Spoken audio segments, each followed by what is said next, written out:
మూవీలో climax scene చూడగానే ఏడిపిచ్చేసారు. ఏడ్చాను అనుకుంటున్నారా? లేదు.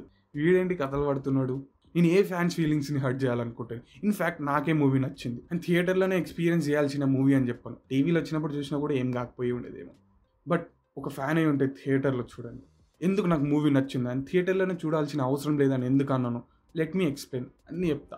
ఫస్ట్, ఒక మూవీ ప్రామిస్ చేసింది డెలివర్ చేసిందో లేదో చూసుకోవాలి. Either action, entertainment, comedy, drama ఏదైనా కానివ్వండి, డెలివర్ చేసిందో లేదో చూసుకోవాలి. ఆ విషయానికి వస్తే ఈ మూవీ దాంట్లో ఫెయిల్ అయిందనే చెప్పాలి. కంప్లీట్గా ఫెయిల్ అయిందంటే నో. మూవీలో కొన్ని హై పాయింట్స్ కూడా ఉంటాయి. లైక్ మన మహేష్ బాబు ఎంట్రీ సీన్ కానీ, శ్రీలీలతోటి స్టెప్లు వేసేటప్పుడైనా కానీ, అవి కాకుండా లిటరల్గా ఏముండవు. ఎందుకంటే నేను చూస్తూనే ఉన్నా, బ్యానర్లు, పేపర్లు పట్టుకొచ్చారు. ఆ పేపర్లు ఎగరేద్దామని మూమెంట్స్ కోసం వెయిట్ చేస్తున్నారు, కానీ సినిమా ఛాన్సే ఇవ్వలేదు. అర్థం చేసుకోండి. అండ్ నాకు మీనాక్షి చౌదరి, జగపతి బాబు ఎందుకున్నారు కూడా అర్థం కాలేదు. గెస్ట్ అపీరియన్స్ ఏమో అని నేనే ఇంకా నచ్చ చెప్పుకున్నాను. ఏం చేయలేం కదా. చాలా ఏళ్ళ తర్వాత త్రివిక్రమ్ ఇంకా మహేష్ బాబు కాంబినేషన్ వస్తుంది. 1000 వాళ్ళ పేరుతుందేమో అనుకున్నా, కానీ 500 వాళ్ళతో సరిపెట్టుకున్నారు. అది కూడా మహేష్ బాబు వల్లనే. త్రివిక్రమ్ ఒక మ్యాజిక్ మిస్ అయింది మూవీలో. ఇంకా మా ఫ్రెండ్ గారు దారుణంగా ఏమన్నాడంటే, ఏది త్రివిక్రమ్ డైరెక్ట్ చేయలేదురా, నాగవంశితో చేయించేది.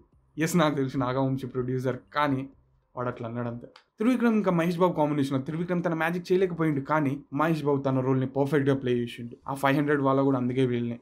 ఫ్యాన్స్ అయినా మనమైనా కానీ మూవీని మహేష్ బాబు కోసమే చూడాలి. హీరోయిన్ విషయానికి వస్తే హీరోయిన్ గ్లామర్ టచ్ ఇంకా డ్యాన్స్ కోసమే వాడుకున్నారు. Yeah, it's a commercial movie, character oriented role కాదు.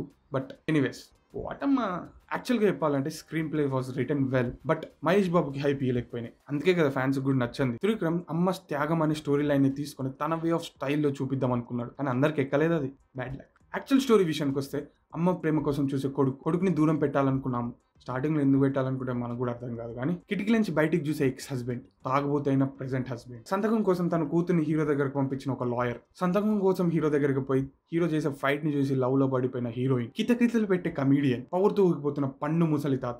ఈ క్యారెక్టర్స్ అన్నిటిని సీక్వెన్స్ లో పెట్టుకుంటే ఇదే movie story without spoiler. Final గా మూవీ చూడాలంటవా లేదంటవా? ఫ్యాన్స్ అయితే మూవీ మహేష్ బాబు కోసం చూడండి, మిగతా వాళ్ళు ఒకసారి చూడండి, ఏం కాదు. థియేటర్లో చూడాలంటే మేబీ నాట్.